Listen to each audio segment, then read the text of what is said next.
The last place they went erased them from existence.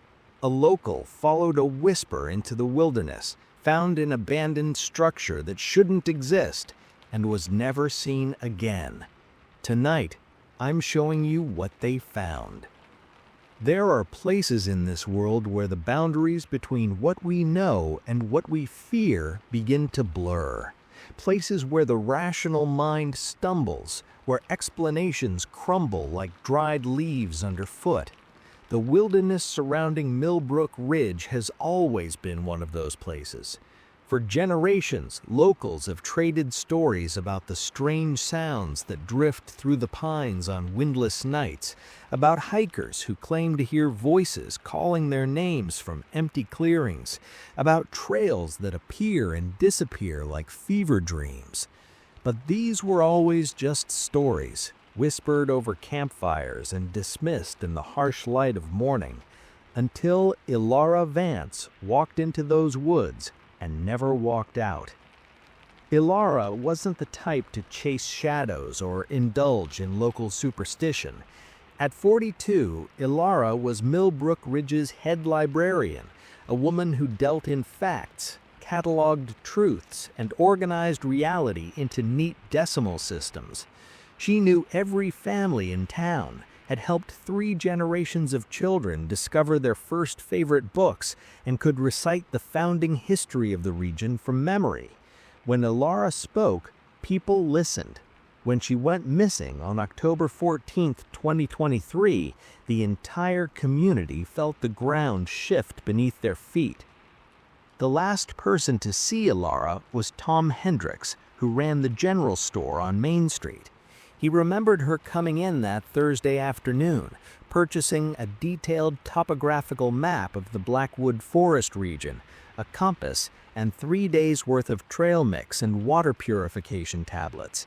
Tom had asked if she was planning a hiking trip, and Elara had given him a strange smile, one that didn't quite reach her eyes. "I'm following up on something," she'd said. "Something I need to see for myself." When Tom pressed for details, she'd simply shaken her head and left, the bell above the door chiming behind her like a funeral toll. What Tom couldn't have known was that Elara had been hearing the whisper for 3 weeks. It started subtly, just at the edge of perception, like someone calling her name from another room.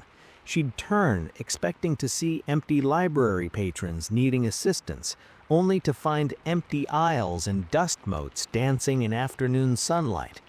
At home, she'd pause while making dinner, certain she'd heard her name carried on the evening breeze through her kitchen window. But there was never anyone there, never anyone visible at least. The whisper grew stronger, more insistent. It pulled at something deep in her chest, a fishhook snagged in her sternum, tugging her toward the woods that loomed at the town's eastern edge. Elara tried to ignore it. She was a woman of reason, not given to flights of fancy, but reason has limits, and the whisper respected none of them. It followed her into her dreams, where she walked endless forest paths beneath a moon that watched with too many craters, towards something that waited just beyond the next turn, the next tree, the next heartbeat. She began researching, because that's what Elara did when confronted with the inexplicable.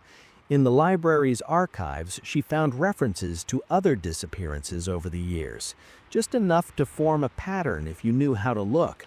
A trapper in 1847 who left his camp to investigate singing in the trees and was never found. A surveyor in 1923 who wrote in his final journal entry about a path where no path should be.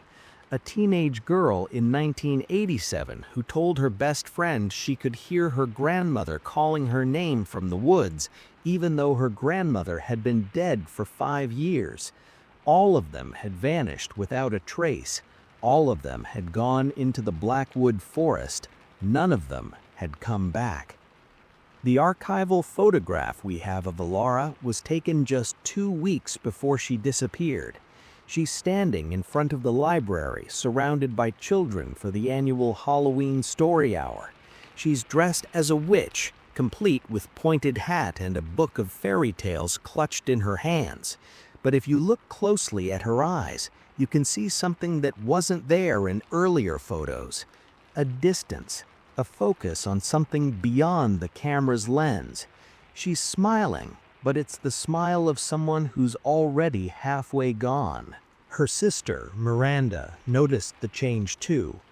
Miranda told investigators later, her voice hollow with grief and confusion. She'd stop mid-conversation and tilt her head, like she was listening to something I couldn't hear. When I asked her about it, she'd just laugh it off, say she was tired. But I knew my sister. Something was calling to her, something she couldn't resist. The police found Elara's car 3 days after she was reported missing. It was parked at an unmarked trailhead on the eastern edge of Blackwood Forest, so overgrown with vegetation that the officers initially drove past it twice. The vehicle was locked, with no signs of struggle or foul play. Inside, they found her purse, her phone fully charged and showing dozens of missed calls from worried friends and family, and a handwritten note tucked under the sun visor. The note contained only 7 words, written in Elara's precise librarian script. "The whisper knows my name. I'm listening." What makes Elara's disappearance different from the others isn't just the documented evidence she left behind. It's what happened after she vanished. People in Millbrook Ridge began to forget her, not all at once and not completely, but in strange, selective ways. The woman who'd been her assistant librarian for 6 years couldn't remember Elara's favorite color or which books she'd recommended most often. Children who'd attended her story hours could picture her face, but couldn't recall specific stories she'd told. It was as if Elara was being carefully erased, detail by detail, from the collective memory of the town she'd served so faithfully. The forest itself seemed to react to her absence. Hikers reported that familiar trails felt different, that landmarks they'd used for years seemed to have shifted position. Compasses spun uselessly. GPS devices lost signal. Several experienced outdoorsmen admitted in hushed conversations that the forest felt hungry, that it had tasted something it liked and was waiting, patient and ancient, for the next person to hear the whisper, the next person to follow Elara's path into the spaces between the trees, where reason dissolves and something older than human understanding waits with infinite patience. Tonight, we're going to retrace those final steps. We're going to find out what Elara discovered in those woods, what impossible thing she encountered that pulled her out of existence itself. Because the whisper hasn't stopped calling. If anything, it's growing louder. The trailhead where Elara's car was found isn't marked on any official map. That should have been our first warning. Standing there in the pale morning light, with mist curling around the trunks of ancient pines, we understood immediately why someone could disappear here and why it might take 3 days for anyone to find where they'd started their journey. The forest seemed to close around the small clearing like a fist, and even the bird song sounded muted, as if the trees themselves were absorbing sound. The search and rescue teams had documented everything they'd found at the site, but we needed to see it for ourselves. We needed to understand what Elara had seen in those final moments before she stepped from the known world into whatever waited beyond. The first piece of evidence was the journal. Elara's journal, to be precise, though calling it that almost seems too ordinary for what we found tucked beneath the passenger seat of her car. The journal was leather-bound, the kind Elara had always carried for her book club notes and personal observations. But the final entry, dated October 14th at 6:47 a.m., read like nothing she'd ever written before. The handwriting started steady, recognizable as hers, but devolved into something frantic, the letters pressing so hard into the paper that they'd torn through in places. "The whisper is clearest here," it began. "I can almost understand the words now. It's not speaking English or any language I recognize, but somehow I know it's calling me forward. There's a trail. I can see it now, though I swear it wasn't there when I first parked. It's old, impossibly old. The stones marking it are weathered smooth, carved with symbols that hurt to look at. I have to follow it. I have to know what's at the end. If I don't come back, tell Miranda I heard grandmother's voice in the whisper. Tell her I had to go." The fact that Elara's grandmother had died in these same woods in 1994, lost during a camping trip and never found, sent ice water through our veins. The pattern was deeper than we'd realized. The whisper didn't just call people, it called them with familiar voices, with the sound of loved ones who'd already been taken. The second piece of evidence was found by one of the search dogs, a Belgian Malinois named Ghost, who'd pulled so hard against his handler's grip that he'd nearly dislocated the officer's shoulder. 20 yards into the tree line, carved into the bark of a massive oak that had to be at least 300 years old, was a symbol, not carved recently, but fresh enough that the sap still wept from the cuts. The symbol matched one of the shapes Elara had sketched in the margins of her journal entry, a spiral within a triangle within a circle. Beneath it, scratched into the bark with what looked like a sharp stone, were 3 words: "The path remembers." Our first attempt to follow Elara's route was disorienting in ways that defied explanation. We'd come prepared with modern equipment, GPS units, satellite phones, trail cameras, and enough provisions for a week-long expedition. Within 200 yards of the carved oak, every piece of electronic equipment began to malfunction. The GPS showed us moving in circles even as we walked in a straight line. The satellite phones emitted nothing but static, and when we tried to review footage from our trail cameras, the screens showed only darkness, though we'd been filming in daylight. The topographical maps Elara had purchased proved more useful than our technology, but even they seemed wrong once we entered deeper into the forest. Elevation changes that should have taken hours appeared to manifest in minutes. We'd crested a ridge marked on the map as 3 miles distant, only to find we'd been walking for 20 minutes. Time itself felt negotiable here, subject to rules we didn't understand. But it was the trail itself that truly unsettled us. We could see it now, though calling it a trail felt inadequate.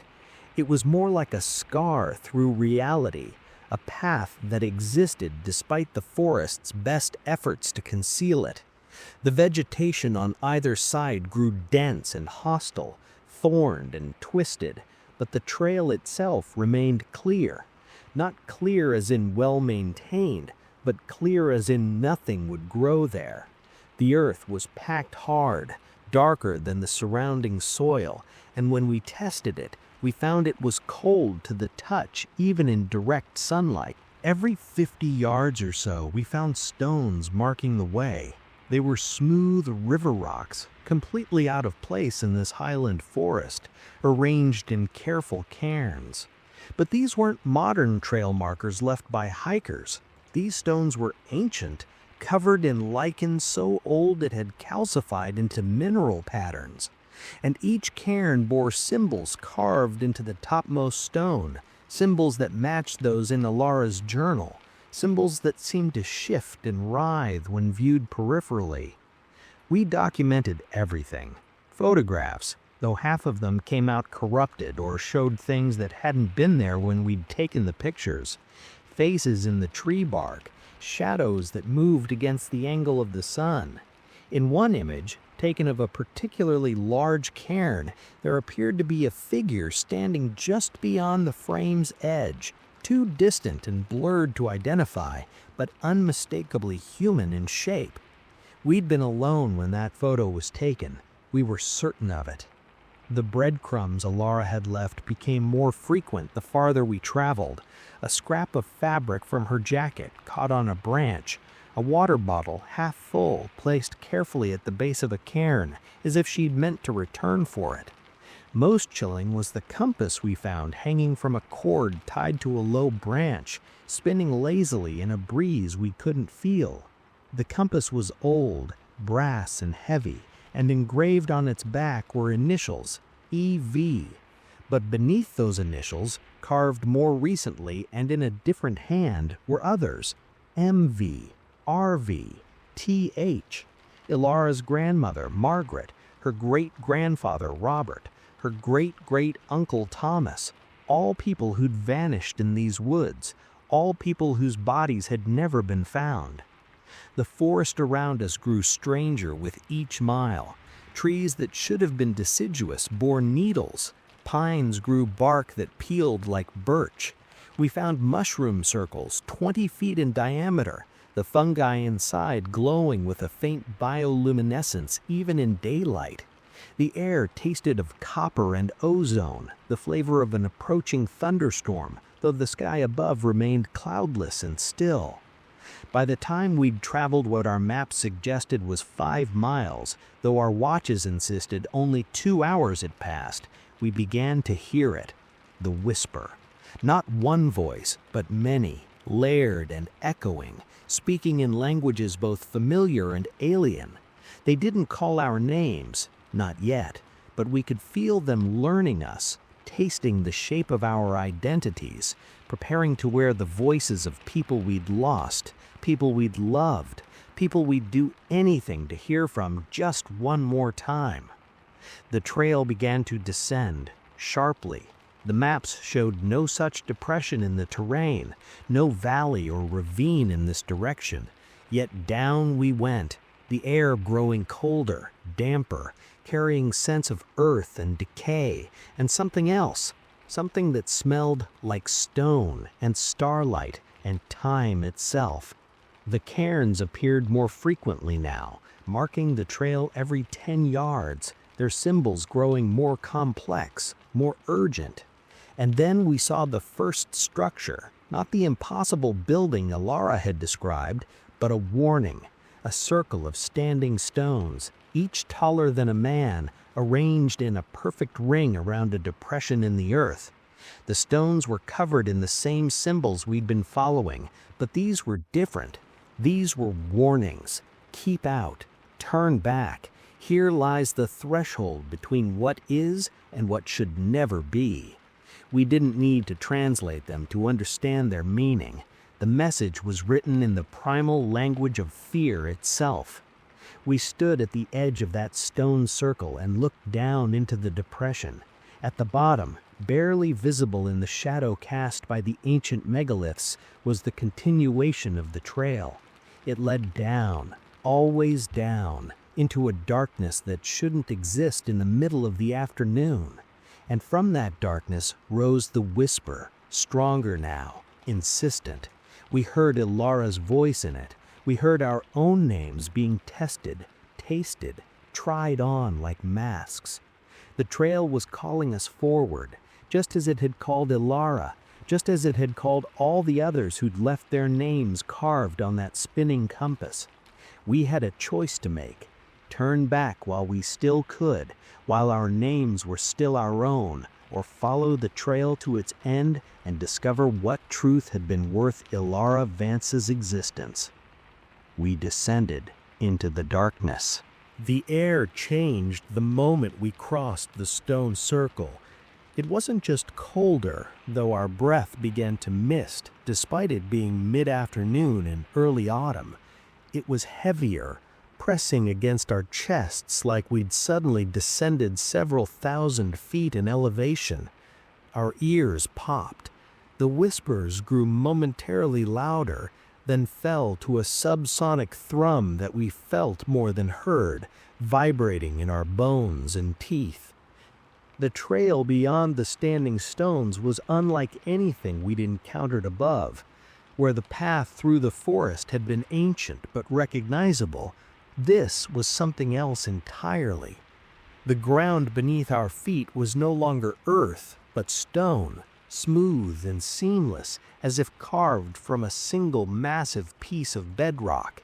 There were no seams, no joints, no evidence of construction, yet the surface bore that same collection of symbols we'd been following, here inlaid with what appeared to be silver that hadn't tarnished despite obvious age. We switched on our flashlights, though the beams seemed weaker here, the darkness pushing back against the light with almost physical force. The walls on either side of the trail were natural rock face, granite shot through with veins of quartz that glittered in our lights like stars. But the formation was wrong, geologically impossible.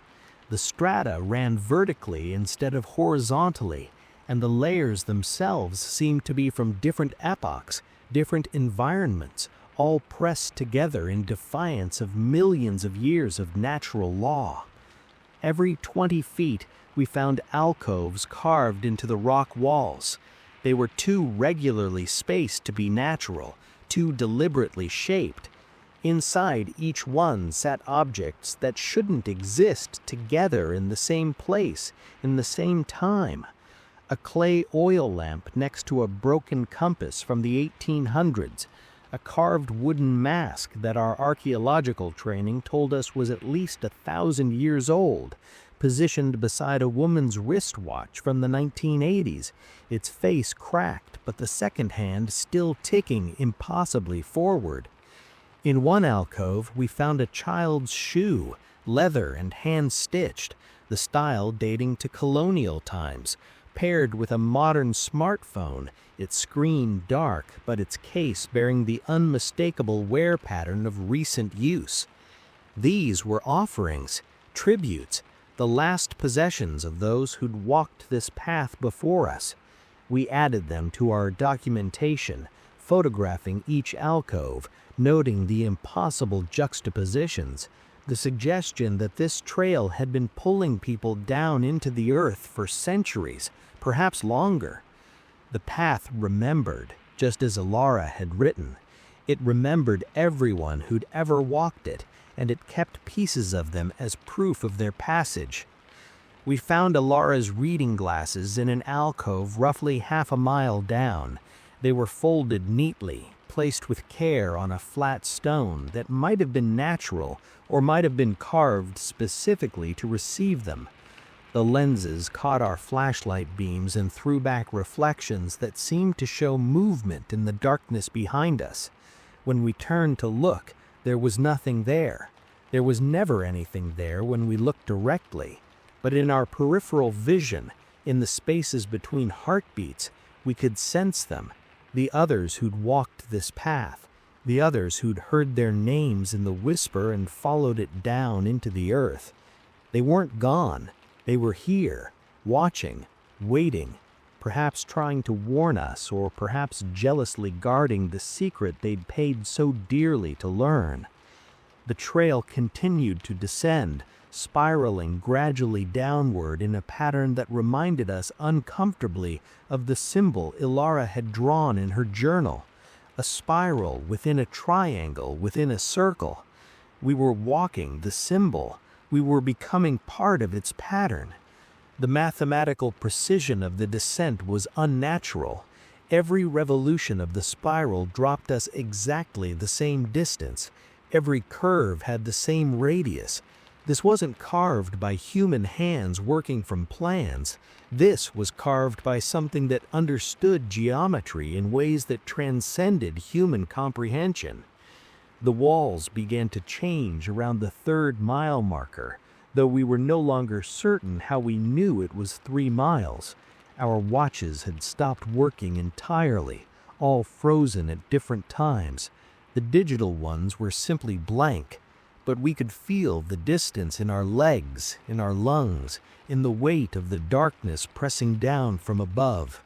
The rock faces became smoother, less natural, bearing deliberate marks, not symbols this time, but images, pictographs that told a story for those who had the courage or the foolishness to read it. The first images showed people, rendered in simple lines but unmistakably human. They stood at the edge of a forest, looking inward. In the next panel, they were walking among the trees.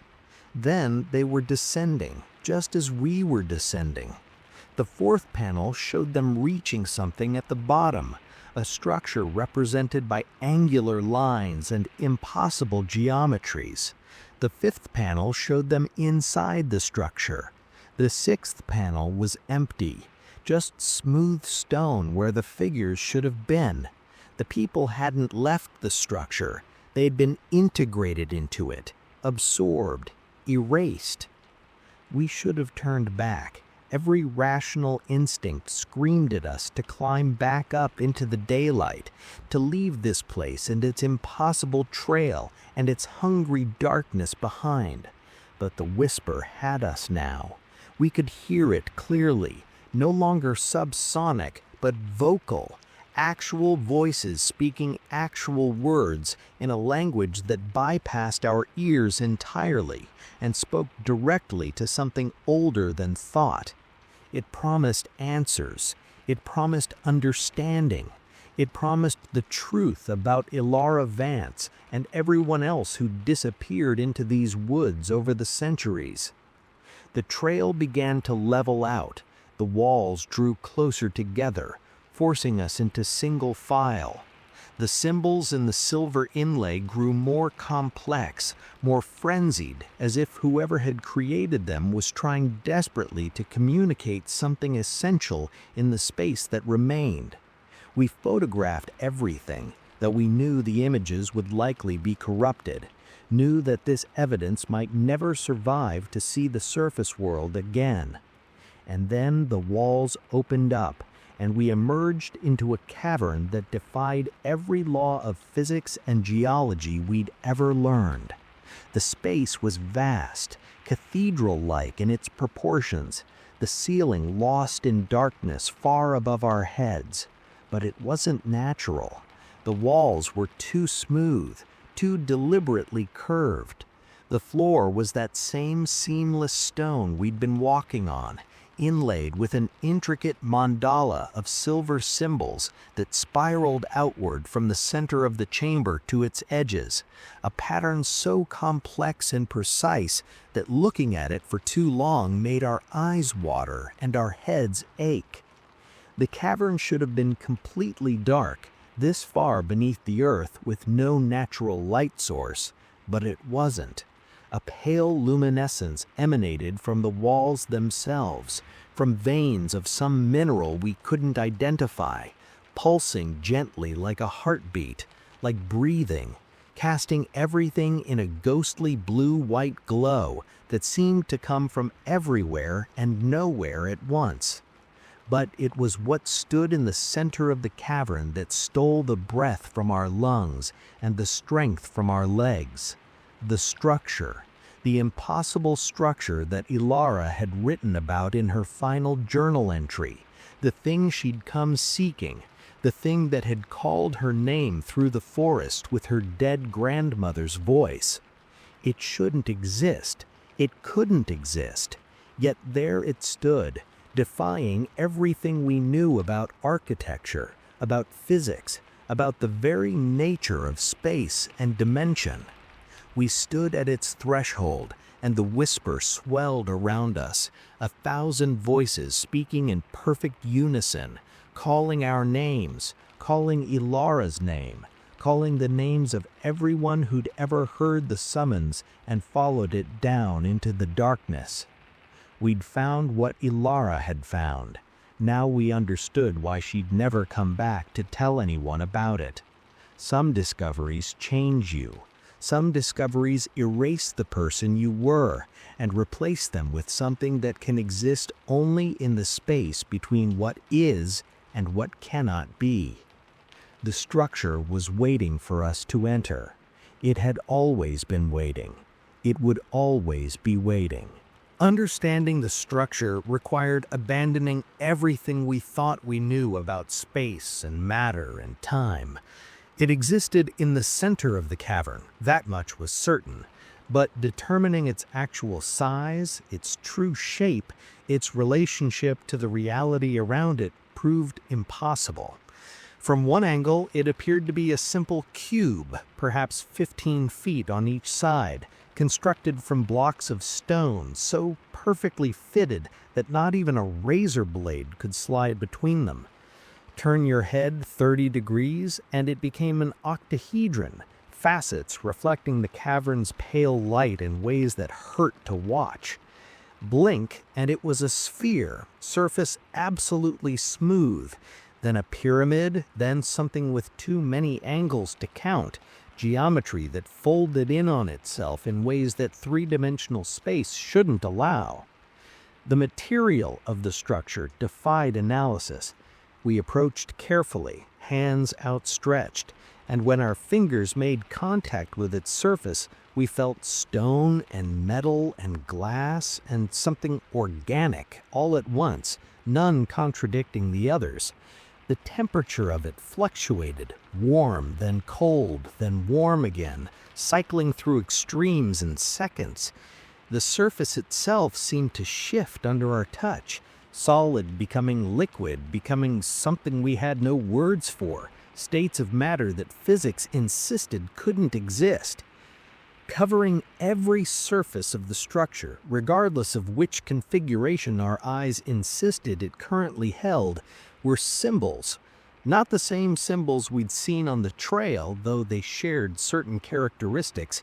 These were more intricate, three-dimensional, appearing to be carved into the surface while simultaneously projecting outward from it.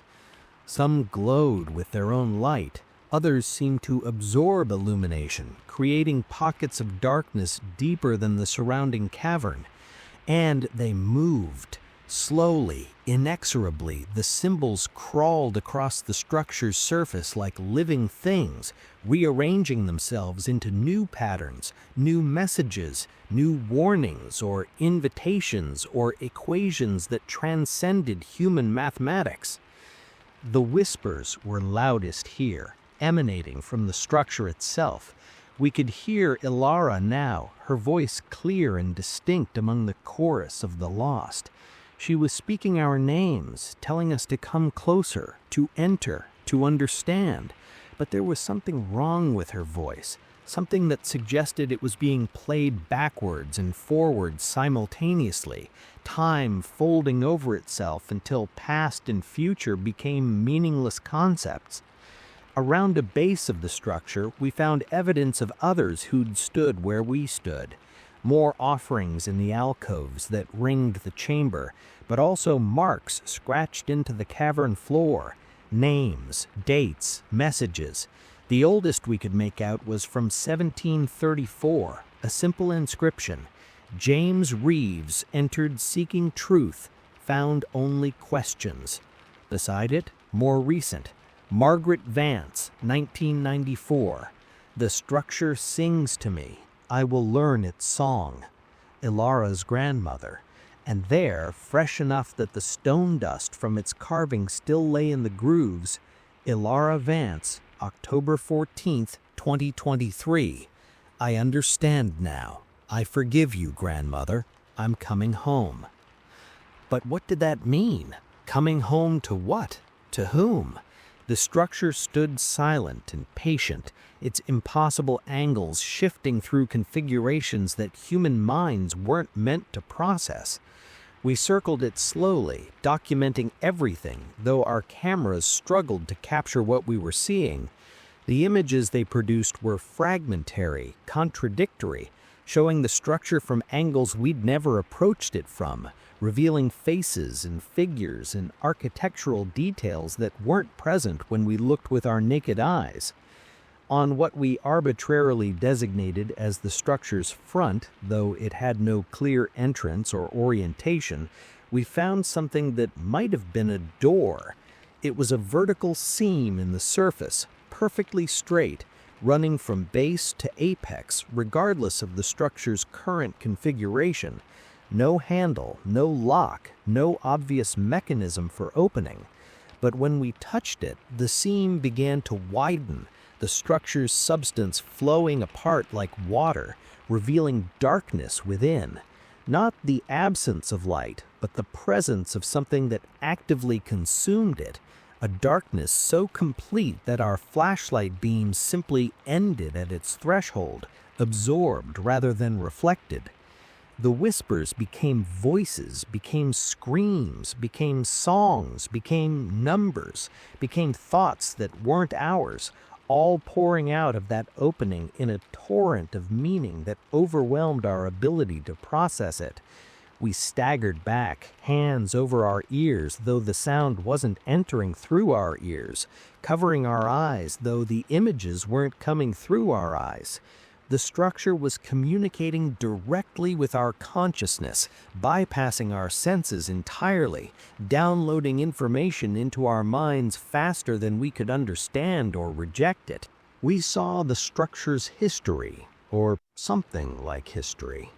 It was old, not old like the pyramids or Stonehenge, old like mountains, old like the earth itself.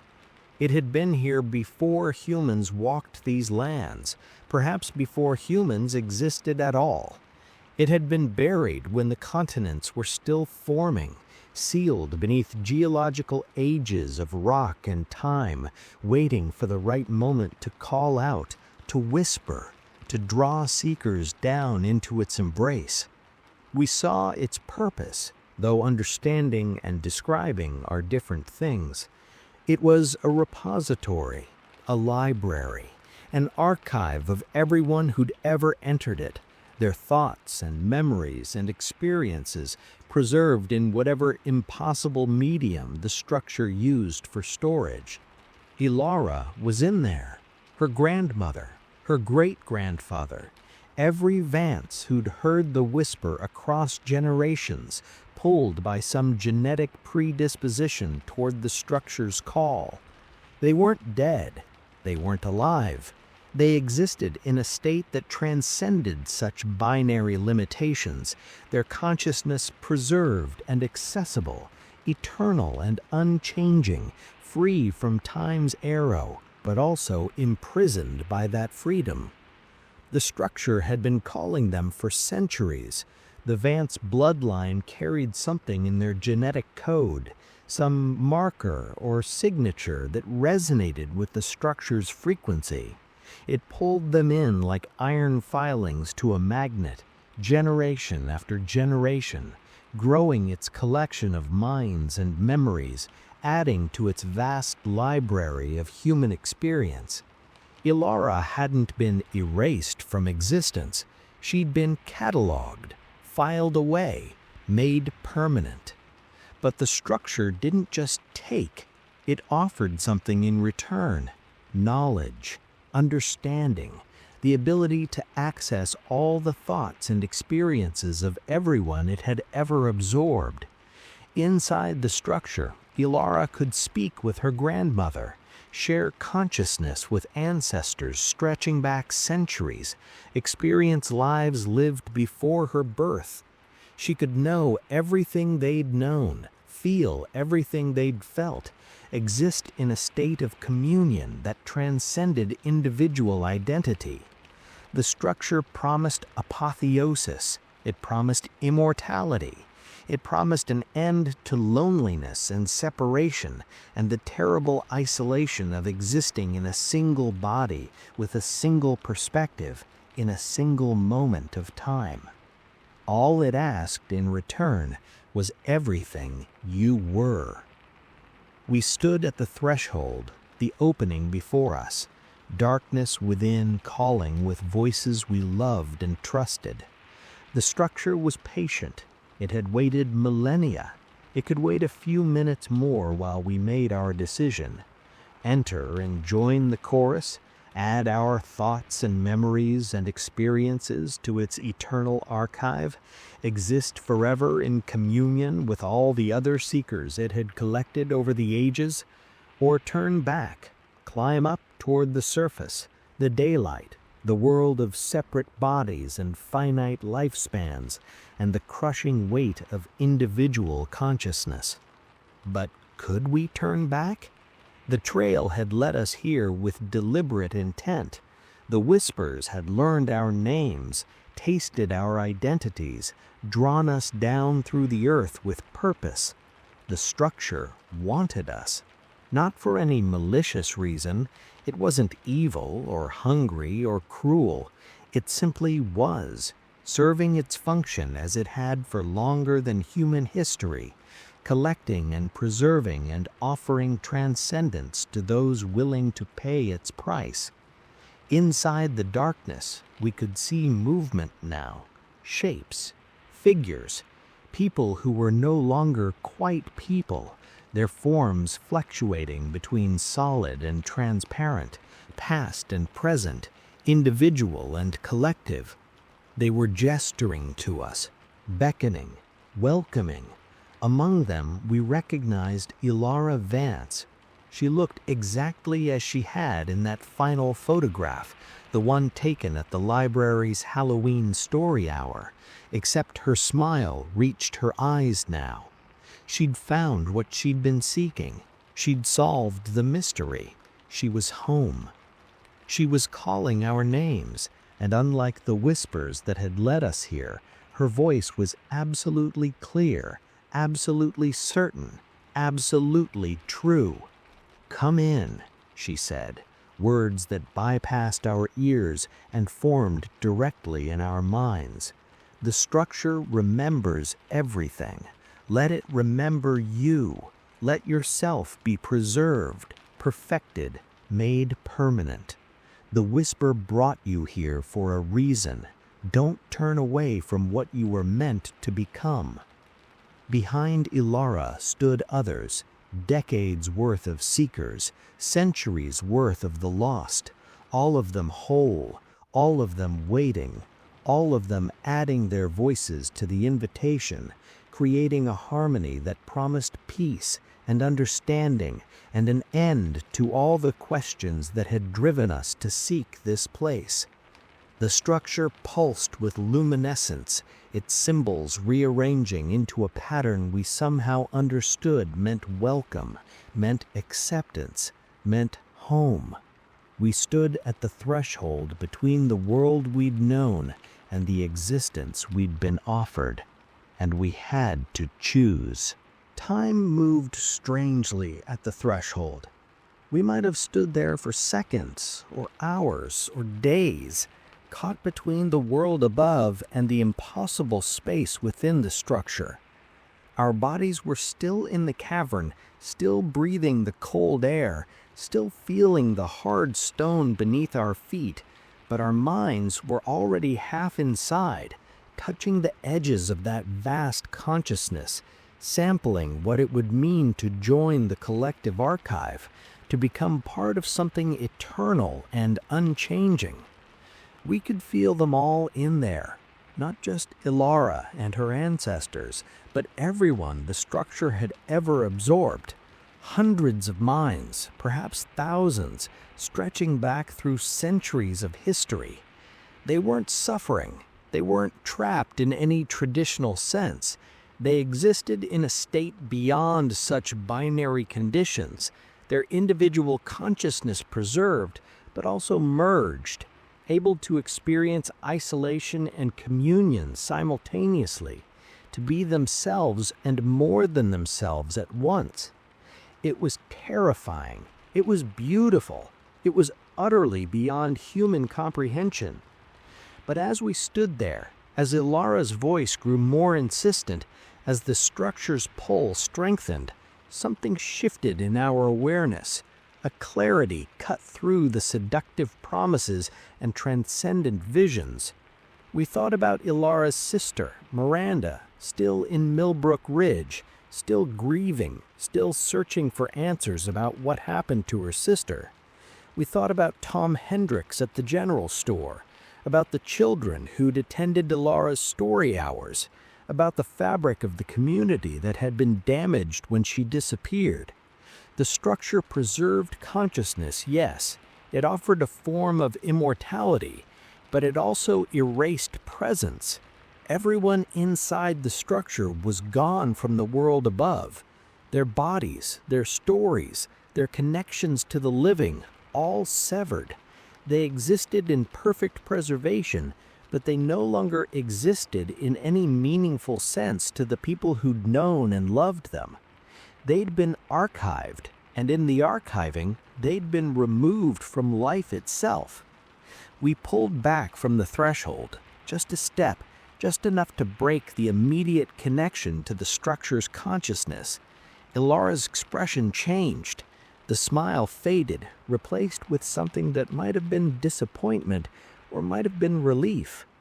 "You're choosing the limited existence," she said, and her voice held no judgment, only a statement of fact. "You're choosing uncertainty and mortality and separation." "We're choosing to exist in the world," we responded, speaking out loud even though she could hear our thoughts. "We're choosing to be remembered by the living, not preserved by the ancient." The structure pulsed again, symbols rearranging into new patterns. If it felt anything about our decision, it didn't communicate it. It simply was, patient and eternal, content to wait for the next seeker who would hear the whisper and follow it down into the earth. There would always be others. There would always be people who heard their names called in familiar voices, who felt the pull toward understanding that transcended human limitations, who would choose preservation over presence.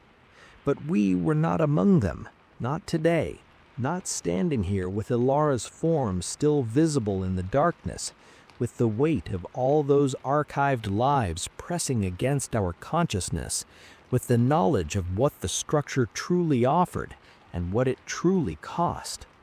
We pulled back from the opening. The seam began to close, the structure's substance flowing back together like water finding its level. The whispers faded, but didn't disappear entirely. They never disappeared. They were always there, always calling, always pulling. The structure's hunger was patient, and patience was something it had in infinite supply. The climb back up was harder than the descent. Our legs burned, our lungs ached. The trail that had seemed to pull us downward now resisted our ascent, as if it was disappointed in our choice, reluctant to release us back to the surface world. The alcoves we passed were no longer just storage for offerings. They felt like memorials now, shrines to those who'd made the opposite choice, who'd continued forward into the structure's embrace. We emerged from the stone circle as the sun was setting, though our watches insisted it should have been mid-afternoon. Time had stretched and compressed during our journey, hours passing like minutes while minutes dragged like hours. The forest around us seemed to sigh as we stepped back into its bounds, a sound of resignation and acceptance. We'd been tested. We'd been offered transcendence. We'd chosen to remain mortal and separate and temporary. The hike back to Elara's car took until well after dark. We navigated by moonlight and the beam of our flashlights, which now worked perfectly. All traces of electromagnetic interference vanished the moment we crossed back above the stone circle. The trail through the forest was still visible, still marked by those ancient cairns, but it no longer felt hungry. It was simply there, waiting for the next person who would hear their name whispered in a loved one's voice and decide to follow it into the depths. We documented everything we'd seen: the journal, the carved symbols, the impossible trail, the structure that defied all physical laws. We cataloged our evidence, knowing that much of it would be dismissed as hoax or hallucination or elaborate fabrication. The photographs were there, though inexplicably corrupted in places. The recordings existed, though the audio was layered with frequencies that caused headaches when played back. The physical evidence was minimal, subjective, open to interpretation. But we knew what we'd seen. We knew what had happened to Elara Vance and her grandmother and all the others who'd vanished into Blackwood Forest over the centuries. They hadn't been killed. They hadn't died. They'd been collected, archived, preserved in a consciousness that existed outside normal space and time, maintained by a structure so old that human civilization was barely a footnote in its history. The question wasn't whether the structure was real. The question was what to do with that reality. We shared our findings with Elara Vance. We sat in her living room in Millbrook Ridge and told her everything, held nothing back. We explained that Elara wasn't dead, but wasn't exactly alive either, that she existed in a state of preserved consciousness inside an impossible structure buried beneath the forest.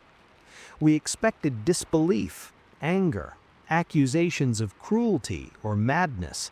Instead, Miranda smiled, tears streaming down her face. "She's with grandmother," she said softly. "She's finally with grandmother. That's what she always wanted, you know." After grandmother disappeared, Elara spent years wondering what happened, where she'd gone, if she'd suffered. Now she knows. Now she's there too. "But she's gone from here," we said. "She's gone from you." "She was already leaving," Miranda replied. "The whisper had been calling her for weeks. I saw her fading, becoming distant, existing more in whatever place was calling her than in this world. At least now I know she's somewhere. At least now I know she chose this, that she's not alone, that she's with the family she'd lost." We left Miranda with our documentation, our evidence, our testimony. She didn't ask us to mount a rescue attempt, to try to bring Elara back. She understood, perhaps better than we did, that her sister had made a choice, that she'd heard the whisper and followed it to its source and accepted what it offered, that she was, in her own way, exactly where she wanted to be. As for the structure itself, it remains where it has always been, deep beneath Blackwood Forest, accessible only to those who hear the whisper and have the courage or foolishness to follow it down. We've sealed our documentation. We've published our findings in obscure academic journals where they'll be read by specialists and dismissed by skeptics. We've done what we can to warn others, to explain what waits beneath the earth for those who hear their names called in familiar voices. But the whisper continues. It always continues. Just last week there was another disappearance. A young man, 24, who told his roommate he could hear his dead father calling him from the forest. His car was found at the same unmarked trailhead where Elara's had been discovered. In the back seat was a journal, and the final entry read, "The path is clear. The structure is calling. I'm ready to understand." The structure remembers everyone who enters it. It preserves them perfectly, eternally, making them part of its vast archive of human consciousness. And it's still calling, still whispering, still pulling seekers down into the earth with promises of transcendence and understanding and communion with the lost. We know where the path leads now. We know what waits at the bottom, what impossible thing exists beneath the ordinary world, what choice it offers to those who find it. But knowing doesn't protect you from the whisper. Knowing doesn't stop the pull. If anything, knowledge makes it stronger, because now we understand what we'd be joining, what we'd become, what form of existence we'd be choosing.